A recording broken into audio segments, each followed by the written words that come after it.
Okay. Now, we're going to see, I'm going to look at something I have not personally experienced or seen myself. I've seen the stories, I've read the forum posts about it, but I've never personally seen this myself. Hey, thanks for checking out this video. If you like these videos, make sure you hit the like button. If you want to see more videos like this, hit the subscribe button. It really, really helps the channel. Let's look at it. Starting off good, we have an iBuyPower. You always know iBuyPower, top of the line stuff. Everything in here at this point looks fine.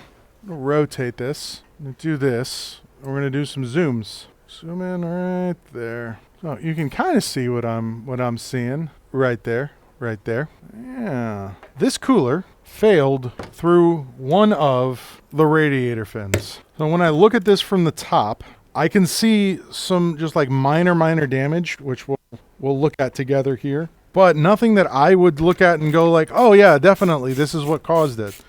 I thought maybe at first that something got poured into the top. Does not appear to be the case. Looked through the fins, don't see anything. So it has to be one of the actual runners that goes from this side to the other side. Well, here we go. Let's get all these out of here. And you know that I'm already upset at iBuyPower for what I'm doing because we don't have any washers. Got 0 washers at this point. And this guy had to get super lucky, because if this thing is empty, which certainly is acting like is empty, then that means all of that liquid had to go somewhere. Question is, where?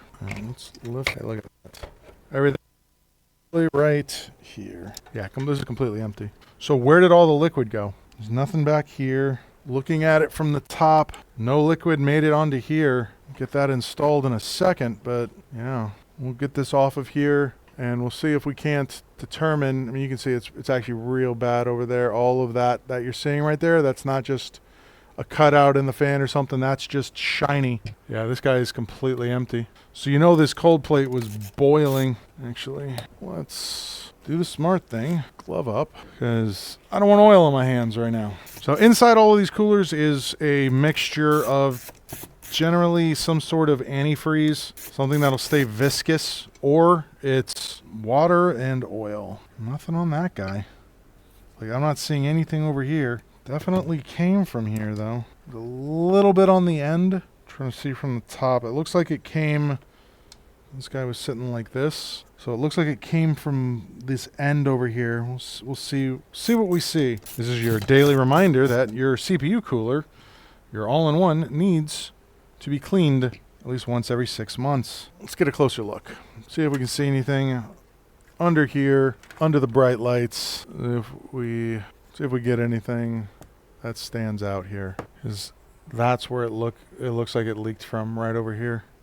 Because when you line this up, that's where that would be. So that side, that would have been like that. So actually, over here somewhere, it's a little bit different color, but yeah, it had to have come from over there somewhere. Oh, I wonder if it might have came from from down in here, where all these fins are actually mangled. Yeah, look at that. Even this last one, not a good look. Yes, this is an MSI mag cooler, 100%. And I have another thing to complain about MSI about.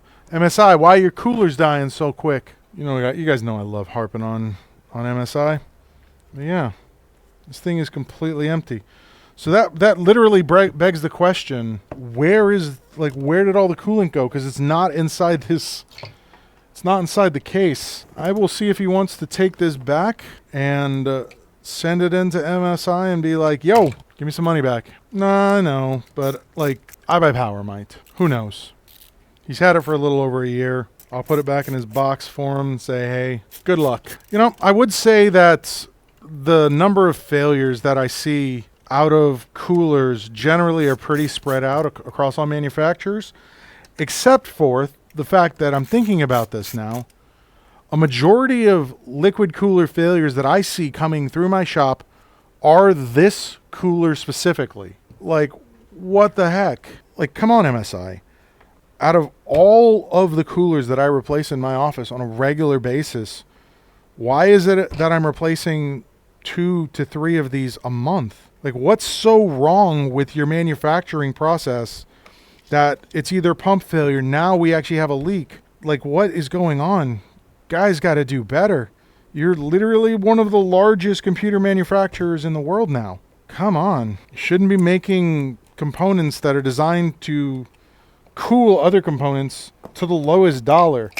Add $1 onto that lowest dollar. It's crazy. Yeah, it's an MSI. Yeah, that is a rebrand of an MSI one. Normally that is because it's branded as an iBuyPower.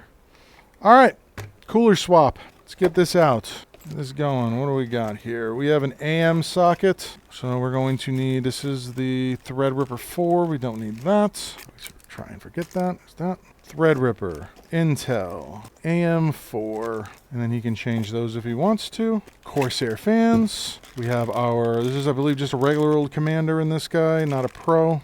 Yep, it's a regular old Commander. Then we have our radiator. Let's get this all out of the plastic. And this guy is going to be the front. This is so front of the case, rear of the case. We'll see how, we're going to do a quick test fit before I start putting anything together. See if there's more stuff that I need to move around. Shouldn't be, though. That's heavy. So this guy should be able to quite easily, it's immediately too tight right there. For those at home, yeah, perfect. Fans are going on the inside. There should still be plenty of room. All right, so going exhaust on all of these. Yeah, even with them on the inside, it's more than enough clearance for this. All right, screws ready to go. Yep, Emily, I will be. There. You gonna be around tomorrow, Emily? Are you going back to work tomorrow? Well, that sounds fun. My most hated tech product? I don't really hate any tech product. Like, they all, like, if it's designed for something that actually serves a purpose, it's fine, even if I don't necessarily agree with it. All right. Washers. Let's wash up. All right. 8 washers and screws. Ready to get this guy installed. Yeah, hate's a big word when it comes to technology. Like unless it's something that is specifically designed to scam people out of money, like the Rabbit R1 or what was that pin, the Humane AI pin. Like, I feel like those were designed to scam people out of money. Like, I don't feel like they're like an actual product that brings value to anybody. Like, that kind of stuff, don't appreciate. But otherwise, if it fills some sort of need. Okay, now, before we shove this thing in here, we are going to cut our cable ties off so this thing is free and ready to go. And then remove the back of the case. Yeah, that's not secure. That's jammed in there. There we go. All right. As far as the back goes, we actually got a bunch of room to put our stuff. So let us, you know what I'm going to do before this? We're going to do this. We need to remove these guys. Put it in his box. Now, when we're looking at these guys here specifically for this, there are 2 different, there we go. There are 2 different threads. This thread goes into the board. This thread goes to the cooler. Make sure you don't get them reversed. You're not going to have a bad time. You're just going to have an aggravating time. Okay, those ones are out. That is in there. That is in there. Get our old CPU paste off of here. That very, very save every penny amount of thermal paste that was in there. Now, let's work this guy in here because this has to go in a little bit of a awkward angle at first. Forgot one clip to undo here. Just this guy. And because this is AMD, we will pull that off of there. Pull that off of there. Pull that off of there. And then this guy is going to be like this. We got one there and one here. One thing that I wish Corsair would do, is that they would key these so that there's only one way that you can put these guys in. So that way you know specifically and you don't feel like, I could possibly be doing this wrong. And we're gonna put this in here and we're gonna tighten this guy down right away. So that way this doesn't bounce around and smack into something that it shouldn't. And then we'll flip this over and get the screws for the cooler installed. Before we do that, I need to make sure that I can get all of these cables back to where they need to go. So we're just going to lift that up a little bit. There's a little cable management hole there that we're going to go through. Lift, acquire. And one more. We get this routed back through there before we do anything else. And then this little tiny cable goes to the CPU pump, the all-in-one pump header. So it goes on this motherboard, it goes right here. And now, get my hand free. Going to do a little bit of routing here so we don't have cables sticking up and out all over the place. And there we go. Beautiful. This is not going down further like that. There we go. Beautiful. All right. Yeah, Emily, I hope you do enjoy being back at work. Now, cooler screw install. I'm still holding it here. Got a little bit of adjustment we need to make here and there. Get to right there. It is a snug horizontal fit. So the fit from here to here, like I can let this thing go and it's not going anywhere because it's actually like extremely snug. I don't want to say tight, but it is definitely a snug fit. Hello. Be right there. Let me get this. So let's get the rest of these screws in. Why is what like what, Emily? It's raining. Because it's raining, Emily. Normally you can. Because it's dark outside, you can't see through the window. Wait a second. All right. There's our top. Now let's go ahead and put this on here. There we go. Put that back in. Let's lay this down. Going to tighten down this guy. So this was the only place I was a little bit concerned. There's a little bit of pressure there, but nothing to actually be worried about. Yeah, and we're a little bit, you guys can't see, we're a little bit snug right here too. But it's not touching, so it doesn't matter. All right. Now everything else that's going to happen is going to be back here. So the only thing that I'm concerned with at this point is not having power for the commander, but I think there's a SATO down there. So we should be good. Let's get that pulled through. So all our stuff for this, for our fans and our RGB. And this thing here is nice and tight that way. One thing I will say about iBuyPower, like people started complaining about their cable management in the back, how it kind of felt, I don't want to say lazy, but it wasn't up to what like some of the costs of their computers were. And they have definitely improved. Definitely. This is some really solid cable management. Okay, let's get, oh no, just realized something. Set that down. Here come the zip ties. Okay, I'm gonna do my patented make it one cable method just for ease of putting things places. We go down and there we go.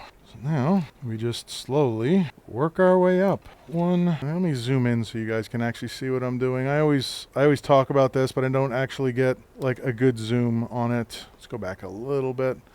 So basically what I'm doing is I'm taking the cables, I'm bringing them in flat from the front, connecting them from both sides over to here, and then going down the line and making it a single flat cable. So that way we're not chasing cables that fly everywhere, and all of this cable stuff for this can just go to a single place. So you just do that, and then you just slide it up just a little bit, and then zip it. We move on to the next section. There is a little bit of, hey, make sure all of your cables aren't twisted over one another, and get them all kind of twisting the same direction if they are twisting, and then making sure that they don't jump out. Like, so this one I'll show you guys wants to jump out. There's one on here that just wants to be problem child. So there you go. And you just keep sliding down, tighten it up until you get to, we're going to go to probably right about here on these, because then all I need to do is plug these into the back of the commander, and that's it. I'm going to add about 3 more zip ties. And you're like, oh, what happens if a fan dies? Well, if a fan dies, then you're just undoing a bunch of zip ties. But fans dying currently is, especially on modern stuff, it's a very rare thing. And if the pump dies, then that's, you know, you can leave these cables alone. If the commander dies, you can leave these cables alone. There's a lot of other things that are more likely to fail before fans, because fans are pretty well made nowadays. And then just, again, we start down here, tighten it up a little bit, pull it up. I do about, say, 2.5 inches between zip ties on this, just to keep things set nice and tight. And then when you get done, you'll see everything just looks and feels just a little bit better. You don't have this rat's nest of cables going absolutely everywhere throughout the whole build, trying to figure out where to route things. You now have a single cable to route. And that's it. For the last zip tie, you see we're still kind of fighting with one of these. Adjust everything down, pull it out, nice and taut, zip, right about there. So we are ready to go into the commander. And you got to be careful because this thing wants to, right now this one's wanting to spin, like to rotate the cables in a strange way. Mess up, cut the zip tie. There's more zip ties. And if you buy a cooler that's been sitting for a long time, like on a shelf somewhere, one of the things I like doing is you just grab the cable like that and then just pull them. It puts a little bit of heat into the cable, which loosens up the material they have on there just a little bit and makes it more malleable. Let's go back to this view. 1,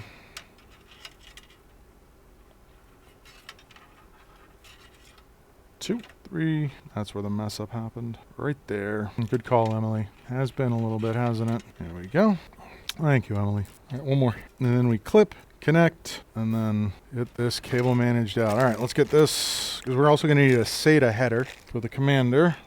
This is the non-magnetic one.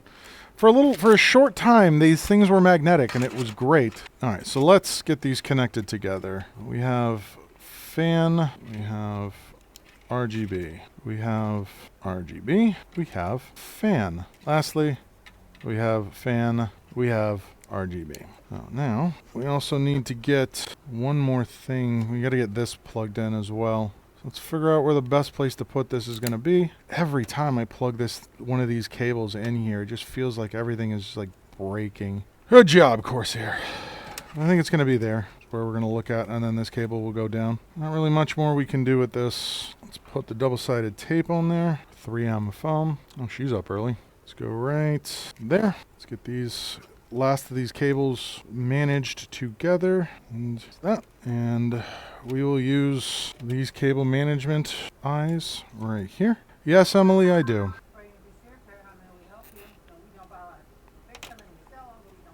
Go. And then lastly, oh, yeah, you're up late, man. You fall asleep, you fall asleep. Getting some actual rest is more important than watching me make cables look pretty. That's going to go there as well. If we're going to commit to this, I've never been told I have a nice voice to fall asleep to, Emily. Nah, I don't think I'll ever do that. I know I have a deep voice, but it's not like, oh yeah. Nothing like that. So, one more zip tie right here, and I think we're done with our zip tying adventures. So there we go. That is how you add the Corsair Commander in without it being too obnoxious. And then this guy just plugs in like so. All right, make sure this guy is getting what it needs. Power button is over here somewhere. I know it. There we go. 3, 2, 1, spin.